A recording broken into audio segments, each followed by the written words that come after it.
Hi friends, మేము ద్వారకా తిరుమల వచ్చాం మ్యారేజ్కి. మా రిలేటివ్స్ మ్యారేజ్కి వచ్చామన్నమాట. చూసారా ఎంతమంది జనం ఉన్నారో అసలు. శ్రావణ మాసంలో ఫస్ట్ ముహూర్తం ఈ పెళ్ళిళ్ళు. చూసారా ఎంతమంది జనము, అస్సలు ఖాళీ లేదు. మీరే చూస్తున్నారు కదా, చూడండి అసలు. నైట్ 12కి అప్పటికే గుడి తలుపులు మూసేశారు.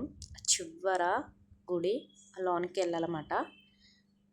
మేము అక్కడికి వెళ్ళి చూసేసి మళ్ళీ ఇక్కడ చూసేపాటికి కొట్లన్నీ మూసేసి అక్కడక్కడ కొన్ని షాప్స్ తెరిచి ఉన్నాయి, కనమయన్నీ మూసేశారు.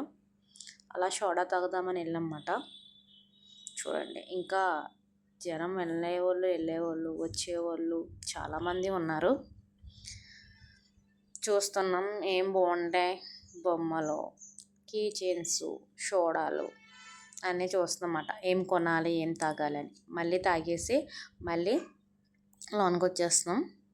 చూడండి అసలు ఎంత మంది, ఎన్ని ముహూర్తాలు ఉన్నాయో చూడండి అసలు. చూస్తున్నారు కదా, ద్వారకా తిరుమల అంటే చాలా బాగుంటుంది అసలు. చూసారు ఎంత ప్రశాంతంగా ఎన్ని మండపాలు కట్టేశారు అసలు. మీరే చూడండి.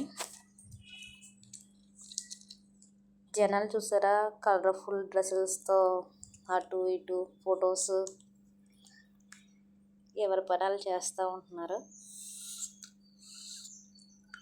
ఆ లైటింగ్స్, ఆ మండపాలు, చాలా క్రౌడ్ ఉంది అక్కడ.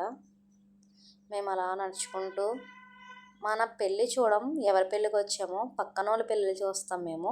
మీరు కూడా అంతేనా? నేనైతే అంతే. వచ్చిన పెళ్ళి అయితే అస్సలు చూడను, పక్కన పెళ్ళిళ్ళు అయితే చూడమంటే చూస్తాను, చాలా ఇంట్రెస్ట్గా చూస్తాను. అదే ఒక్కొక్కరి పెళ్ళి చూస్తున్నా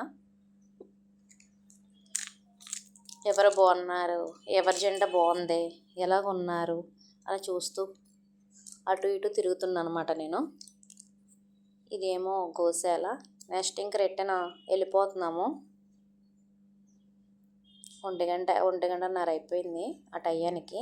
వెళ్ళిపోతున్నాము బయటికి. చూడండి బయట ఎంత బాగుందో చూడండి అసలు. ఎంత చీకటిగా లైటింగ్స్తో చాలా బాగుంది. చూసారు అదంతా ద్వారకా తిరుమలే. చాలా బాగుంది చూడండి అసలు.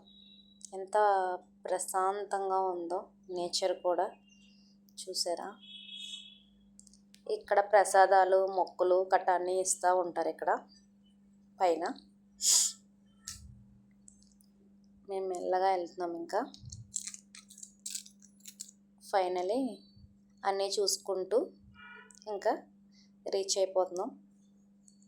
పెళ్ళి కూడా మేబీ అయిపోయి వచ్చేస్తూ ఉంటుంది. మధ్యలోంచి వచ్చేస్తాం మేము, ఇంకా బాగా చీకటిపోతుందని ఫైనల్గా వెళ్ళిపోతున్నాం.